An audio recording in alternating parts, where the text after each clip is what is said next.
Hi everybody! In this episode of my EV3 programming series, we're going to be diving into the Advanced tab where we can see a file access block.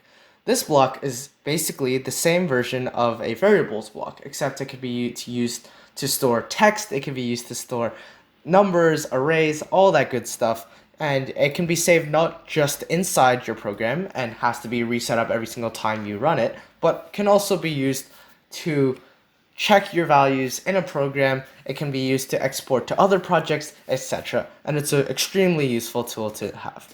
Let's get onto it. First, let's drag up the block and see what it does. So on the very left-hand side of the Advanced tab, you should see the file access block. Drag it in, and you'll see this blue block. I'll zoom in so you guys can get a better look. So you can see our file name right now is ABC. We'll leave it like that as default. And if we click down on this tab, we can see we have a read text or numeric, we have a write function, we have a delete, and we have a close. Now, what you can do with this block is essentially, if you set it to write, you can plug in any value you want. You can type in a bunch of text in here, and it will basically save it to a Word document or a Notepad document. I use Notepad, but you can choose which one you want. We'll get into this in a little bit. But if you plug in a value, it will save it essentially to an external drive rather than one on your actual program. Remember how our variables block saved it to the program itself, which we can check in the project properties. You can see our variables are set up within the project itself. So even if we open up a new project, our variables just instantaneously disappear. Like here, we're going to have to reset up our variables, everything's blank, and we can't use it anymore. A file access block essentially removes that because it's saved on your computer or on the cloud or wherever you choose to save it, and not just within the project itself. So how do we use this block? Well, the file access block, as I said before, is very, very similar to the variable block. What we can do is we have our file name set up, so we change our block to the write function, and you can write in a number. Like, let's just say 1, 2, 3. It's the same thing for the low value. You write in a 1, 2, 3. Again, the difference is that this is saved to a file access of ABC, and this is saved to your variable of low. And basically what you do with this is you can run the program, we can delete the variable block, you run the program to your robot, make sure it's connected, and what you can do now is, even though your robot shouldn't do anything, is you can export this text file to your computer. How do you do this? Well, click on, at the bottom right, where your robot's connected, click on Break Information, the bottom tab of these three, and then click on this very bottom left area. It should, if you hover over it, say Open Memory Browser. Click on it, and you should see your memory browser. Basically, this is all of the programs on your robot. If you go to EV3 tutorial or whatever you've named your program to, and you can see an abc.rtf file, that basically means that it's a text file. And you can upload this to your computer. Just click on the abc.rtf, upload, and it will go to your computer. Now, I actually have one saved already, but I'll just replace it. So you don't have to change anything, and just press save. And I'll just replace mine, and bam, you have it on your computer. Now you go to your File Explorer tab, which is right here, and then you can do click on File Explorer, and then go to where you've saved your program to. So mine's located in the Mindstorms EV3 projects folder, which yours should be in too. But if you don't, that's fine. You can go to Quick Access and then type up here in the search bar. So you can see the abc.rtf file. Now, by default, it opens in a Word file, but for our purposes, you can have it in a Word file, but I prefer it in a Notepad style. So what you do is you right-click on it, and then you click on it first, right-click, go on Open With, and you can see you have the Word option by default, and I've actually opened the Notepad option. If you don't have the Notepad option, that's okay. Go to choose another app, and you can open up this, and you should see Notepad in here. If not, go to click on more apps, and then look for another app on this PC, look for Notepad. Just find a way to add it on, because it's a lot faster than loading up Word. And as you can see, it opens up our Notepad. This is how we open up our file, and this is how we know if we've set it up properly.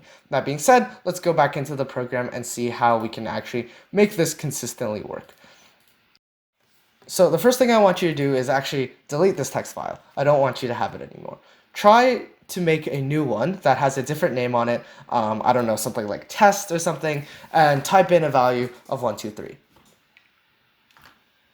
So I'm going to do it now. I'm going to type in, I don't know, test into my block, and then I'm going to go to write text. And I'll type in, let's just say 1, or I'm just going to say test 1, just so we can differentiate. So my block says test 1, as you can see. Let's download and run it and upload it to our computer.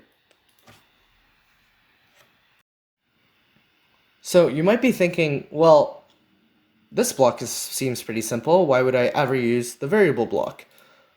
There's two reasons to this. One is that the variable block is localized and it's very easy and simple to test, and there's not a lot of troubleshooting going on. The second is the file access block takes a lot of setup to do properly. And you might be thinking, well, Ethan, actually, this block seems pretty simple to me. Well, if we run the program again, and I'll do this, I've ran it a few times actually, download and run, and you re-upload the block up, so basically what the current file is, and you re-upload it to your computer, replace your old one,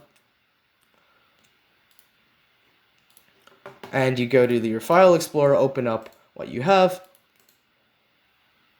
you will quickly see that in fact I have 4 test 1s. You should have 2 test 1s in your program because you've only run that program twice, but I've ran it a few times, and I've ran it actually in fact 4 times, and it's just written test 1 in the first row, test 1 in the second row, test 3 in the third row, etc, etc, etc. Well, you might be asking, well, why does it keep adding on every single time? The reason is we have a few more functions on this test command, or our file access command. You have the delete and you have the close command. What your delete command does is it wipes all the rest of the text from your program. So let's just say in your notepad you have, I have quite a few tests in here. But if you open up your most recent test, you can delete the last 1 or the last 3 or the last however many. It deletes every single thing, and then it rewrites test 1 in there, or whatever you have inside your text blocks. Next, for your close command, simply just add it at the end of your program.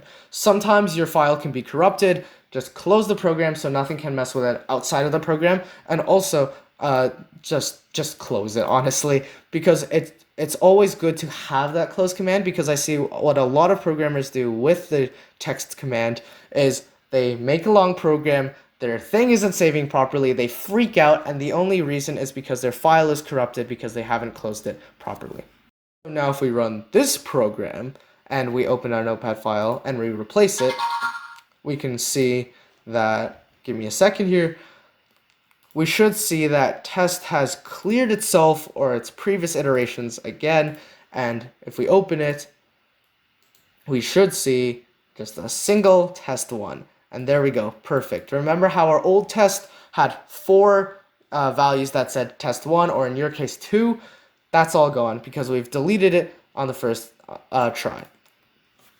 So now let's set up a new file name. We're going to do, I don't know, number.